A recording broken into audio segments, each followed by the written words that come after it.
Now, so, Everyone, it's 5 o'clock, so I'm gonna call the meeting to order. Somewhere. Where's the ball? All right, welcome everyone. This is the meeting of the Boca Raton Airport Authority on March 15th. And just a reminder, we're gonna call the meeting to order. Have a seat. This meeting is being viewed live through YouTube, so just be aware you're on camera. And with that, we'll do a roll call. Now, Here. Mr. Tucker, Present. Mr. Noble, Ms. Bud, here, Mr. Vogel, Here. Here. Mr. Folden, Here. and Mr. Pollock. Here. Okay, for the record, we do have a quorum, correct? Okay, and I think first order of business, we have a new employee. Claire, would you introduce? Yes, sir. Thank you, Mr. Chair. I'd like to introduce Florence Stroud. She is our newest employee, started with us about 3.5 weeks ago, coming up in a month. Florence has over 20 years of experience in airport management. She worked at Fort Lauderdale Executive Airport, before that at Orlando International Airport, and most recently at Lakes as the airport manager at Lake City Airport. She has an extensive background in airport management. She's also has multiple flight ratings. She's a commercial instrument rated pilot with her, I make sure I get this right, instrument rated, multi-engine, seaplane, and certified flight instructor, right? And a Bachelor of Science in Aviation Management with Indiana State. So we're happy to have Florence here, and I know she's very looking forward to working with each of you as well. Yeah. Okay, first order of business is approval of the meeting minutes from February 15th. So moved. All right, a motion, a second. Any questions or comments on the minutes from your board package? Okay, hearing none, all in favor? Say aye. Any opposed? Motion carries. Agenda changes. Claire, do we have any agenda changes? Yes, sir. With the board's approval, I would like to move agenda item 9B, which is the presentation on the from Mr. Andrew Duffel from the Research Park to this point in the agenda. Mr. Duffel has an event over at the Research Park that he would like to get to, but if the board is okay, we will move that his presentation to now in the agenda. Okay, I believe the procedure calls for a motion to make that change. Second. And a second. All in favor, say aye. Aye. Okay, Andrew, there you are. Andrew, there's the podium. Welcome. The highly anticipated presentation by Andrew Duffel. You'll remember that due to a scheduling conflict, he was not able to be here last month, but just will picture Andrew's time. You know, he's very busy this afternoon, give you an update on the activities over at the Research Park, as well as just getting a better lay of the land, so to speak. Welcome, Andrew. Thank you very much, Mr. Chairman. I appreciate the accommodation. This evening, we have our open house at Global Ventures to introduce the community to the entrepreneurs that are scaling their companies up in various tech industries. So that'll be kicking off in about 30 minutes. So I'm happy to be here and appreciate the accommodation to set. The Research and the Development Authority, as you know, is your landlord here in this facility. And that gives us one reason to work with the executive director and her staff, but we also work together as neighbors and economic development partners. And in that process, we've developed a very strong relationship between the two entities. It's always a pleasure to work with Clara and her staff, so I appreciate that and enjoy that working relationship and hope that continues for many years with your support. We've got a lot of companies that are in the research park today and who are trying to locate themselves in the research park. The presence and the activity in the airport as a main reason for that move. And some have nothing to do with operating aircraft, but the functions of the airport are very valuable to them. One example that will actually have its grand opening on April 1st is an entity called Pureform, which is relocated from elsewhere in Boca Raton to the park specifically to be closer to the airport. This is an entity that provides regenerative medicine therapies to patients from around the country and around the world, most of whom are fairly wealthy, many of whom appreciate discretion.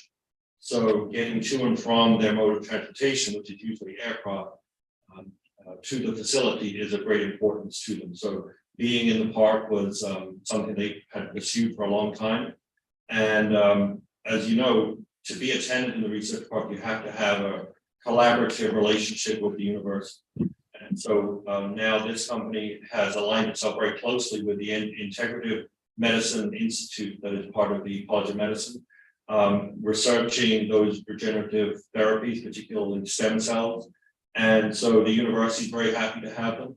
We're very happy to have them, and they're very pleased to be here. So you'll see news in our newsletter with Clara to share with you about their grand opening on April 1st. They're very pleased to partner with us. I've introduced their general manager to Clara to get to know the FBOs better, so they can have some sort of relationship. But that's an example of one of these technology-based companies, and especially in healthcare, where we're seeing a lot of growth. Want to be part of the park, but also want to be very close to the airport and have a relationship with you. Aerospace Technologies Group is a company you may have heard of over the years. They've been in the research park for 13 years. They got to the park just a little bit before I did. And this is a company that's owned, or is the majority investor is the widow of no, I forget his name, the dancing cowboy, the singing cowboy. Thank you. I'm too young to know that. You didn't say who is Gene Autry. So they make mechanical airships, mostly or traditionally over the past 25 years for private aircraft. They're now moving into contracts with Boeing and Airbus to be deployed firstly in the Emirates fleet on commercial aircraft, long-haul aircraft. And they've just released a new product that is more tactile and allows customers, passengers to not have to have blackout conditions when they're in the cabin, but can see through the shade but not be blinded by the sun, for example. They're doing a great deal of innovation and employ more than 125 people in the park, and almost all, I imagine, 99% of the planes that use the airport have Aerospace Technology Group shades in them. So they're an important part of our infrastructure for many years. And I mentioned Pureform and the FAU Health Network. That's a very important initiative to the university over the next few years. They have funding requests in the legislature right now to expand the College of Medicine and to potentially fund the College of Dentistry. And their aim is to make this campus a center of medical academic medicine. So that is a big undertaking.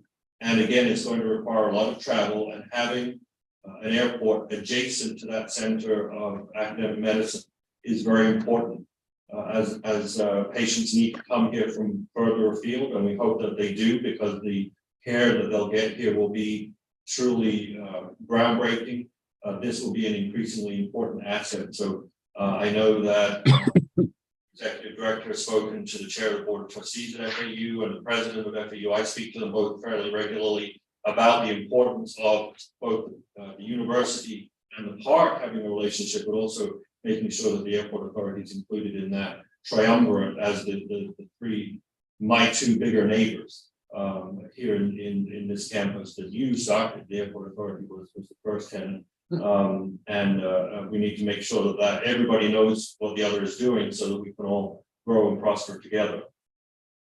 Other new tenants, new activity in the research park, aside from Pureform, we have Baptist Health currently constructing an ambulatory surgery center that will deliver cardiac surgeries to patients on an outpatient basis. That should open in August of this year. And again, we anticipate that they'll have patients flying in from elsewhere. We have the Boca School for Autism that is going to be studying autism as a disorder and the best teaching methodologies for children with autism.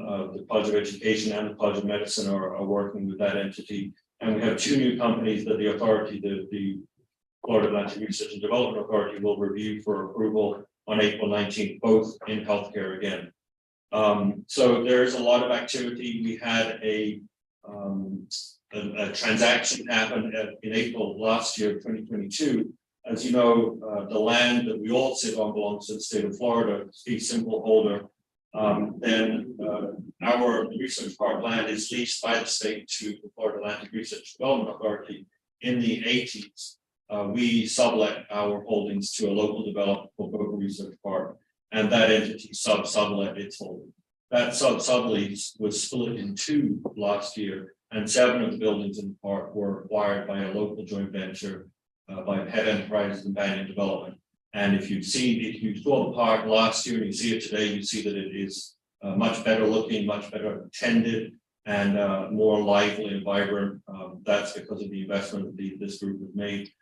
So with that and their local focus, they're all local principals in the entity. They're the decision makers. We've seen a great deal of enthusiasm and engagement in this project by them. So we've been able to make a lot more deals and have had a great deal more success just in the last year than we have over many, many years. The remaining sublet that remains and is an eyesore, the vacant lot in front of your property and in front of my office. Still remains with the same sublessee that had it last year. It's a subsidiary of the Kuwaiti Sovereign Fund. You can see it here labeled the big 9-acre parcel. There are some acres additionally further east on the other side of FBU Boulevard. That remains the case. They still have that property. They have continued to market it as recently as February of this year. They had asked for bids on the general market and received none because their cost basis is no secret, public record. They bought at the height of the last real estate boom in 2008 and overpaid, and so their cost base is very, very high. But our strategy, the authority's strategy, involves tactics to simplify that whole land lease structure and to simplify it and remove some of those players. And we've made significant progress this year, in this calendar year to date. So I hope that I can return maybe this time next year and give you much better news and an action plan for how to make that land much more useful for the whole community. Other developments, I've seen a lot, like 200% increase in the number of vertical takeoff and landing entities that want to work in this region. So we've had two inquiries. The Boca Raton is obviously a very lucrative market for that industry, and we know that there is activity at Palm Beach International, and getting between here and Miami is a big undertaking. So various players are looking at this space for sites, but nothing definitive has happened. There's just a lot of interest in the market. So that's new to me and something I'm learning about and working with Clara a lot on, and learning every day. We aim to be good neighbors. So if there are additional things that we can do to work with you and make your lives easier and more productive, we're happy to do that. But in terms of a general update, that's what I have. I'm happy to take any questions you might have. Thank you, Andrew. Appreciate that very much. You have a question? I know he's got a short timeline, but a question. I would just, for the record, just to, and I know there's been discussions, but one of the biggest projects that we're working on here is the observation deck that will go on the property, and just making sure, you're fully aware and all's good there. It's going to be, I think, a real benefit to the community, and we're slated for a December opening. I appreciate you reminding me. That is an exciting project. The park itself, Have Enterprises and Banyan Development are very excited about it. FAU has been briefed on it, and we will agree that will be a big benefit to all of us. We hope that people from the park will come and have their lunch there, and there'll be outside visitors, maybe school trips, looking at the planes and what have you. It'll be a very nice thing. Sure. Are you at liberty to tell us a little bit about the Kuwaiti Fund and how you would anticipate coming to us next year with better news than it's still sitting out? I don't have anything really specific to Okay. get into right now. Okay. Gene, yes, sir. Regarding that, you said that they are looking for proposals. What is their game plan? In short, they want to offload it, but They want to offload it, they don't have exit a price. the area. Yes, they don't have a price, they don't have a strategy. They put it on LoopNet a bunch of times. spend some money to highlight it, but nothing concrete. Any other questions? Andrew, thank you very much for the report and we value our partnership for sure. Good luck tonight at your event. Yeah. Okay. Thank you very much.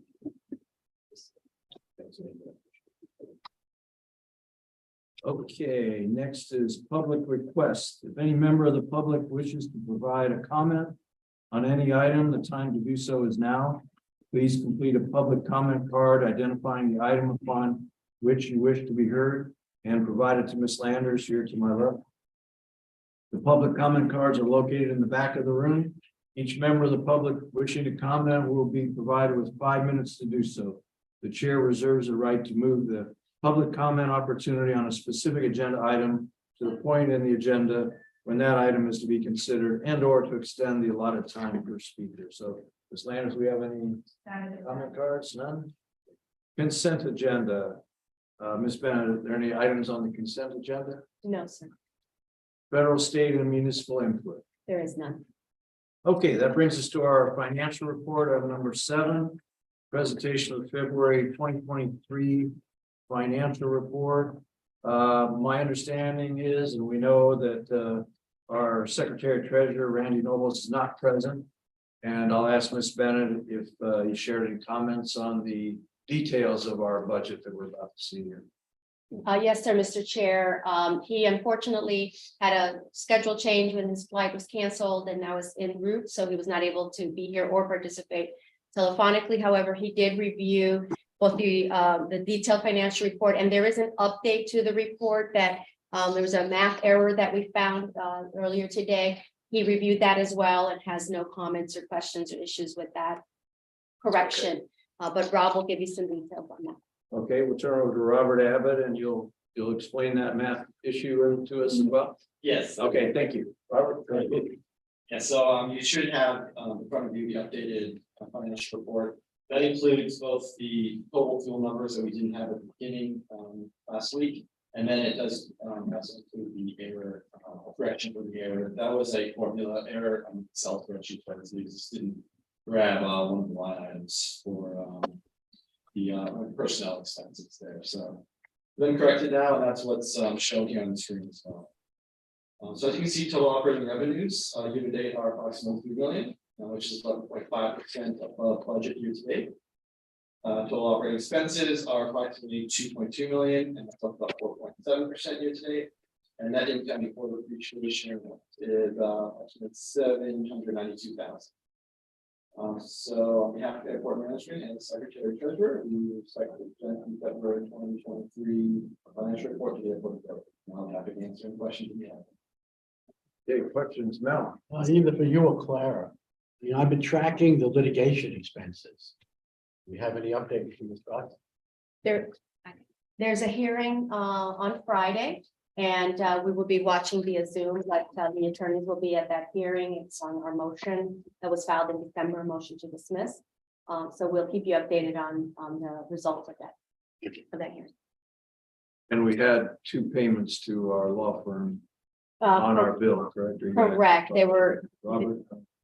Yes, yes. So we had payment back in November on that, and another one we just did here in February. This is why for the enabling. It jumped up in February. I saw that. as Yes. well. Okay. Thank you. I'll look for a motion to approve the. So moved. Second. Okay, any other questions, comments? Okay, all in favor, say aye. Aye. Any opposed? Motion carries. Thank you, Robert. What do we have next year? Tenant reports and requests. Okay, Premier Aviation and Boca Raton. La Condesa Mexican Restaurant request for final approval of their exterior building signage. So, who will that Scott? Scott, please. Thank you, Mr. Chair. Yes, as you mentioned, this is a request from Premier Aviation on behalf of their subtenant La Condesa Mexican Restaurant. You may recall they opened business here a little less than a year ago. Some of you may have dined there. No, we have several times with pretty delicious food. You may recall last August, they came before this board for preliminary approval for conditional approval for permanent exterior signage. As you know, the process for signage approvals for the sign code is that the tenant requests conditional approval. Once granted by the board, they then pursue permits and CAB approvals. Once they have those in hand, the procedure calls for them to come back to the board to request final approval before installation of signage. If you've driven by the restaurant recently, you'll notice that signage has been installed. So they did take things a little bit out of order. So this is just a cleanup measure. So it has been installed as far as we can tell. It uniformly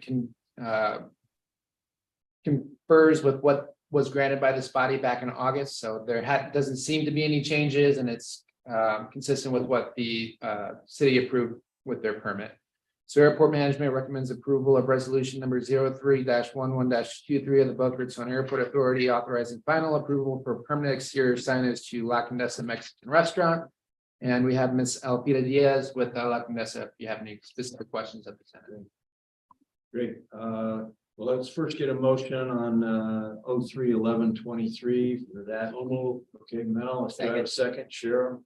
Okay, any questions, any comments for either Scott or the folks from La Condesa? How's business going? Good.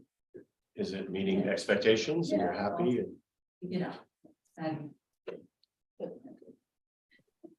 Okay, any other issues on the sign, any questions? Okay, all in favor, say aye. Aye. Any opposed? See, I think you're- motion. Claro approved. que sí. Thank you, good luck, yeah. I always enjoy it over there, very good. Okay, executive director and staff reports, number 9. Noise abatement operations summary for the month of February 2023. We'll have Hannah Oakland is going to make the presentation. Thank you, Mr. Chair. Before we move, is the operations of noise abatement report for February 2023. During the month of February, there were 7,453 operations, which is 13% more than the operations of February of last year. Jet deliveries were down 4% compared to February of last year. But avgas deliveries were up 91% compared to last year. There were 10 different households that filed noise concerns during the month, most of which were from our online website. During the month of February, customs had 205 aircraft clearance, which was up from 159 total clearance from last year. And there were 3 vessel clearance as well during the month. These 203 aircraft arrived from a total of 26 different countries. And there was a total of 66 after hours clearings in the month, 6 of which occurred on days when the facility was not closed. And that concludes the operations report for the month of February. I'd be happy to answer any questions. Wow. Yeah, any questions on the operations report? Up to 1,000 passengers. Yeah. Yeah, so Love that brings me to a point. So it's gonna be 4 years or 5 years in May? 5? Okay, so it seems like maybe this might be a great time to sort of remind the community the number of passengers, the number of take on, the farthest place they've come from, all it, maybe just an updated like news release or something that goes out on the 5-year anniversary. One thing, It'll be May, end of May 31st is the anniversary. And our ops team has already begun compiling the statistics on the Right. number of the different countries. I think we're at 70, Florence. I think we did some adjustments, about 66. Yes, so almost 70 different countries. Maybe by then we'll have 4 more different countries. And so yes, they're compiling the data. As we get closer, they'll continue to update on the number of flights, the number of passengers cleared, and the different countries and farthest away and things like that. So Cool. And if I might add, since this is kind of anniversary year for the airport, we would anticipate including something about that in what we'll hear about later, our coffee table book and other things. Okay. So you'll get 2 bites out of that. Yeah, that's great. Okay, thank you, Hannah. I don't think we need a vote on that. That report's accepted. We already did the research park update. So next item C is security guard services contract amendment and renewal, and Scott Cohen is going to make a presentation on that. Thank you, Mr. Chair. As you mentioned, this is a contract amendment and renewal for the security guard services here at the airport. It requires an amendment due to a clerical error when the original 3-year contract was awarded with 2 one-year renewals back in February of 2020. The award date was mistakenly penned into the contract as the date of the board meeting, which is not how we typically work contracts. There's a finite start date, usually either the first of the month or a set date in the future, since there's run-up time and all that required. Further complicating, we all know what was going on in March and April of 2020. They were supposed to begin in April, but due to some logistical issues, couldn't begin service until May 1st of 2020. So we had it in our minds that it was May for the renewal. Due to the way the contract was written, it was actually back in February. So the amendment basically retroactively extends the contract and then fixes that clerical error. So the actual new effective date for the renewals and the second one-year renewal next year, if the board so chooses, will also be concurrent with the 1st of May. So Airport Management recommends approval of resolution 03-12-23, authorizing a contract amendment and exercising a 1-year option with Allied University of Security to provide security guard services through April 30th, 2024. And we have Mr. Patrick Hahn and Jason Cole with Allied Universal if you have any questions of the vendor. Okay, and this is the first, The first 1-year renewal, correct. So there'll be one more after. so let's get a motion first on the resolution. Mel, Daryl, a second. So any questions, comments? We have the contractors here as well. No. So you're the Allied guys. Are you the guys who bought the armed portion of G4S? I thought so. Just curious. So will our guards be armed here? No, they are not armed. No. It does not call for armed security, no. Curious. Good question. Any other questions on this item? Hearing none, all in favor, say aye. Aye. Any opposed? Motion carries. Thank you guys. Appreciate all your hard work. All right, next up is airfield lighting and signage upgrades contract award, and Scott Coa is going to give that presentation again. Scott? Yes, sir. Thank you, Mr. Chair. This project is for airfield lighting and signage upgrades. It basically entails replacing all the incandescent lighting in the old, now it's probably about 15-year-old LED lighting along the taxiway. All new reels, all new signage, state-of-the-art, low energy usage, What are LED, reels? long life, the reels. What are they? Oh, the reels? What you fish with. That's right. No, runway and identifier flyer lights. They're the strobe lights at the end of the runway. If you ever see them popping off as you drive Felt down. like we might want to get clarify As you that. drive down Spanish River, it helps the pilots locate the threshold that they're coming in for visibility. With all the lights around. Yeah, any of these airports, those are reals. Correct. So we do have a grant for the design and a separate one coming shortly for the construction portion of the project. The ITB was released back in January. We received 6 submissions, which is excellent. That's the most we've received for a project in quite a while. The bids range from the low bid of approximately 2.4 million to the high bid of 4.7 million. So these were generally in line with the engineer's estimate of approximately $2.9 million. So there was a good response by industry. A lot of them were known companies that we've worked with in the past, and the low bidder is as well. High Power, they've done most recently, they were working on the last taxiway project with Ranger Construction doing the lighting there. They've also done some security work and other work out here in the past as well. So Airport Management recommends approval of resolution number 03-13-23 awarding the airfield lighting and signage upgrades contract to High Power LLC in the amount of $2,242,425. And we have Pierre here with High Power if you have any questions to the vendor. Well, okay, first let's see if we get a motion on this item. Cheryl and Bob, second. Okay, any questions, comments, Mel? I know these old World War II airfields. We've been through many iterations here in my 100 years here. Have some of the wildest old red line cables, but same thing that go back to World War II. But through the years, have we replaced all our cabling? The cabling has been replaced. There is still that some We'll out there that find was some, abandoned in guaranteed. place, but yeah, there is conduit for all the existing circuits. There is some contingencies in there in case there's any collapsed conduit that needs to be replaced, but this will have all new conductors and bulbs and Every now and signage then and you all find that. some direct buried, but anything that's active is in. contact. Sometimes you find a buried Chevy. I guarantee you, somewhere you'll come across some old stuff. There's so much. Right, one of the projects that we have as an upcoming in the next couple of years is a utility locates project where we'll actually use the ground penetrating radar. So it'll be interesting We'll to find see what we. What's down there? You'll find Sure, I think I had Cheryl first. all kinds of stuff. Maybe we don't want to do that, right, Mr. Just out of curiosity, Clara, was this the lowest bid of the 6 that were Yes. received, or did you use other criteria? No, this was a straight invitation to bid, so Mhm. design bid build. So the low bidder is a low responsible bidder. Well, 2 questions. When you're finding this underground cable, are those like artifacts?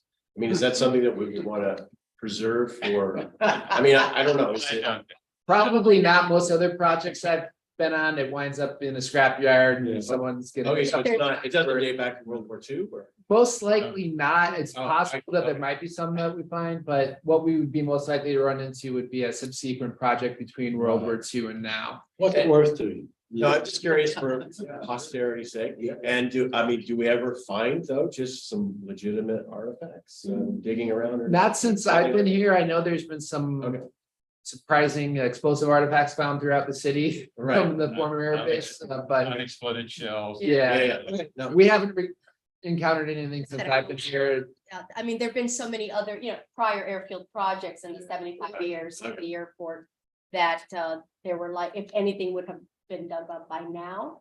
I think more likely on campus because Yeah. maybe they're more undisturbed, as you can see Right. from the aerial. They have several hundred acres of undisturbed property.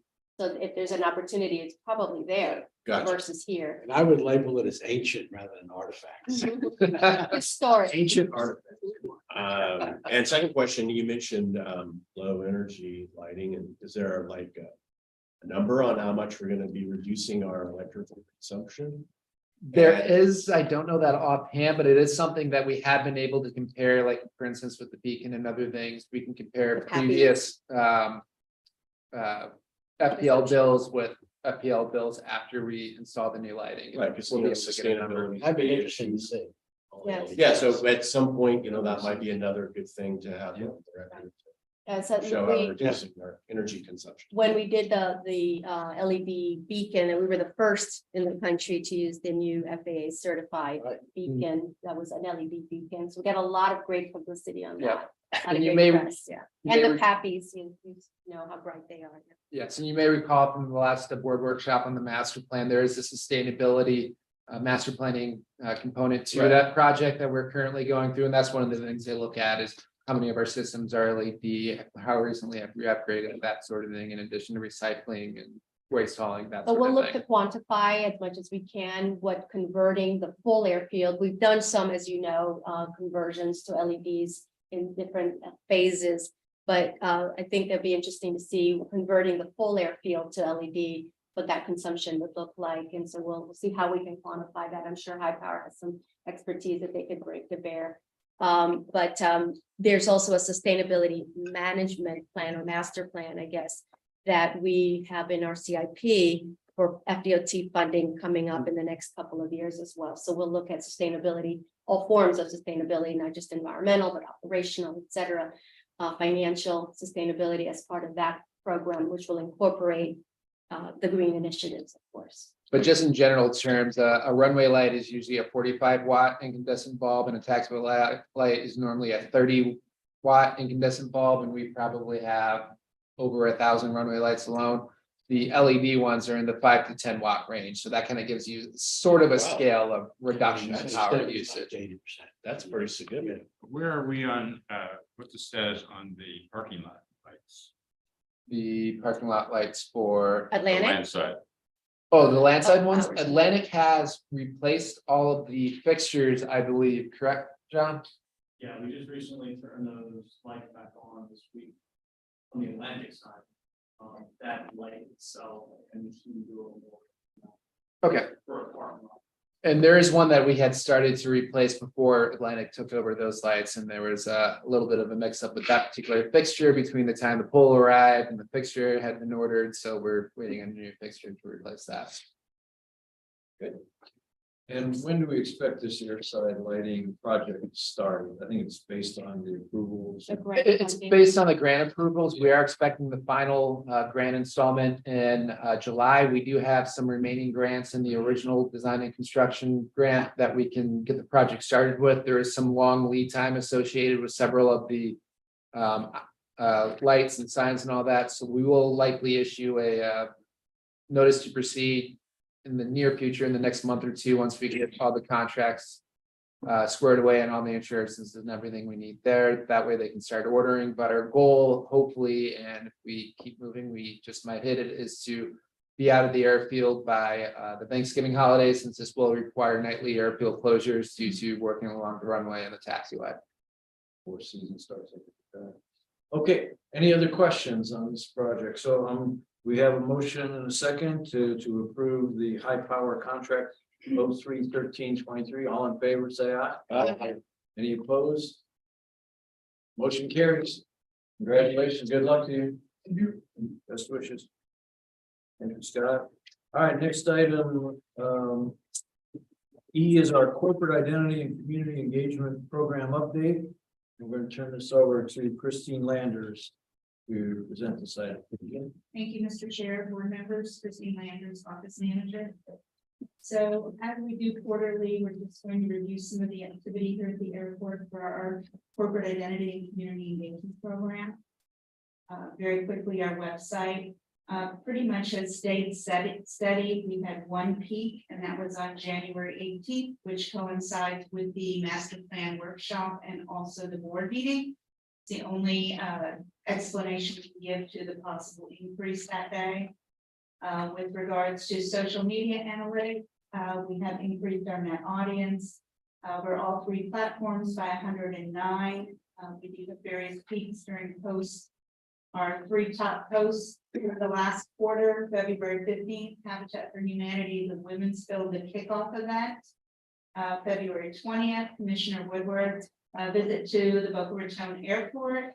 And February 24th, the Boca Raton Chamber Diamond Award Luncheon, which we attended and sponsored. Moving on, airport management outreach. This covers both community and industry outreach. I won't read through the entire list, but as you can see, we were very active in the 3 months. Some of the highlights were we had very successful Toys for Tots drive, again, over 3,000 toys, about 40 boxes, 19 bikes. Commissioner Woodward, Representative Skidmore, and City Council member-elect Mark Wiggler visited the airport. And promised to get his name by the time he starts. Visited the airport. We also, as staff, attended numerous training events and opportunity to get better established here at the airport, along with community events that we participated or sponsored. Of course, last month, you saw our award from the George Snow Foundation for the scholarship for about local. So we were pretty busy. Tenant outreach, that was a little slower during this time period because of the holiday. Of course, we did the Toys for Tots, Boca Aircraft, and I apologize. It says Boca Aircraft Owners. It should be Boca Aircraft Maintenance. Next year. Boca Aircraft Maintenance for filling 9 boxes and donating 19 bicycles. We also, of course, did our holiday treats for our tenants. We invited various tenants to be our guests at different events that we sponsored. We also did conduct an SMS tenant survey as part of that project. Looking forward, of course, we're busy working on the 75th anniversary campaign. We're working closely with Guard Solutions.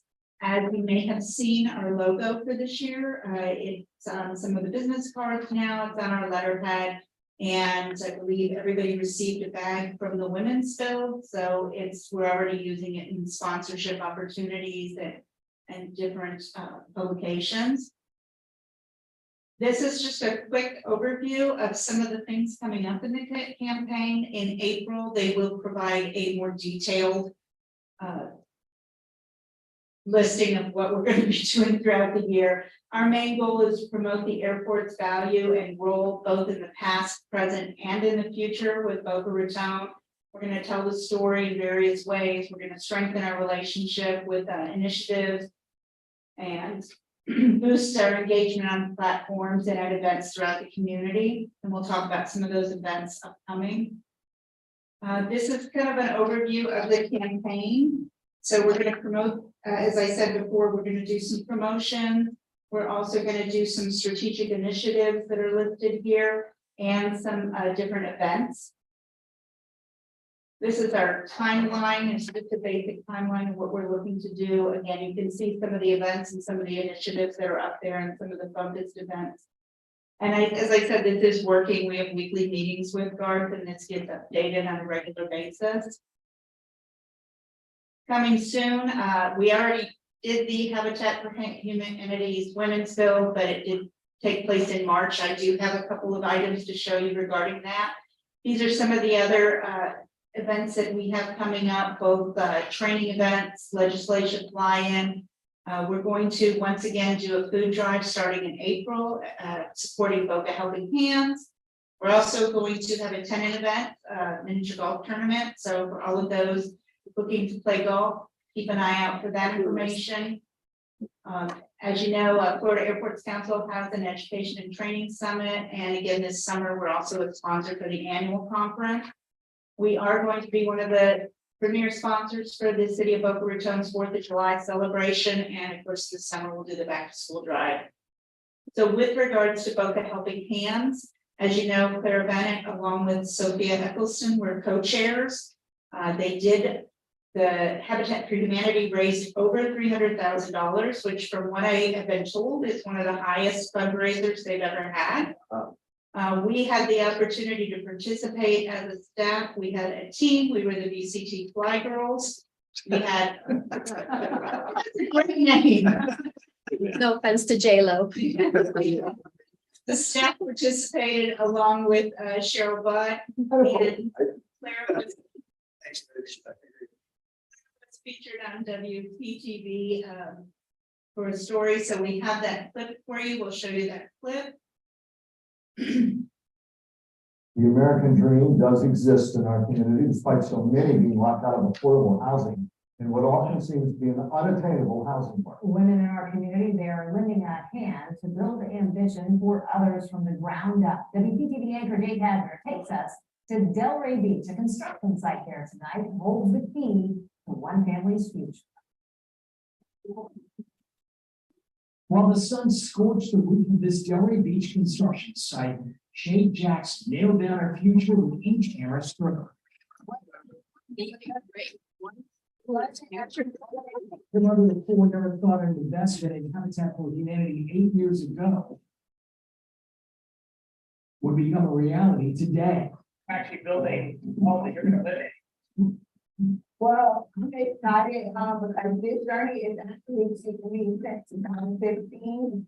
150 leaders across Palm Beach County grabbed hard hats, hammers, and paintbrushes for the annual Women's Bill, helping Shay come closer to home ownership. The fact that they've been waiting, sweating, investing for that long, and then they actually get to open the door, it's precious, it's so impactful. 2 homes are being built, 2 others are being spruced up. That's the easy part.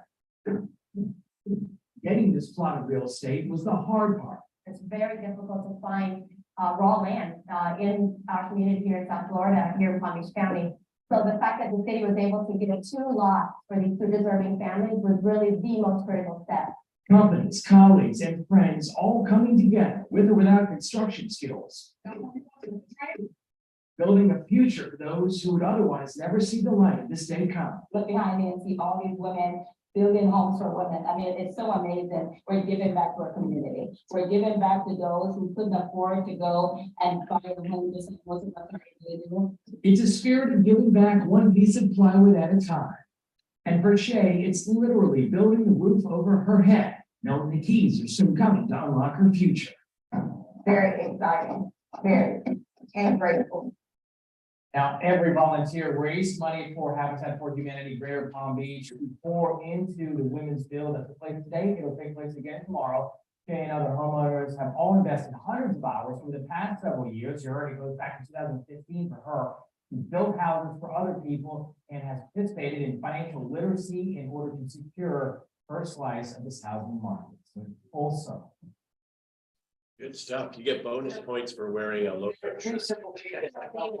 The second video, we're gonna show you, Dark Solutions came with us to the event. They brought 4 or 5 people with them to be part of our team, and they did this video for us. If you haven't done this before, you're going to be thrilled. It's a lot of fun. It's real work. Women can build and we will build.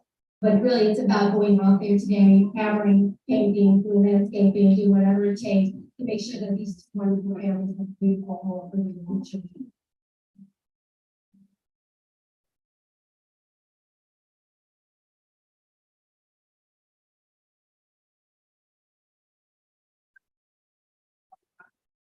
Beautiful change in our life.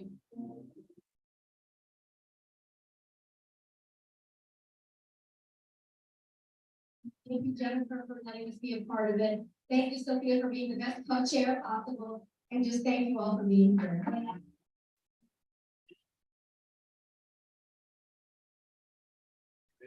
The house still standing?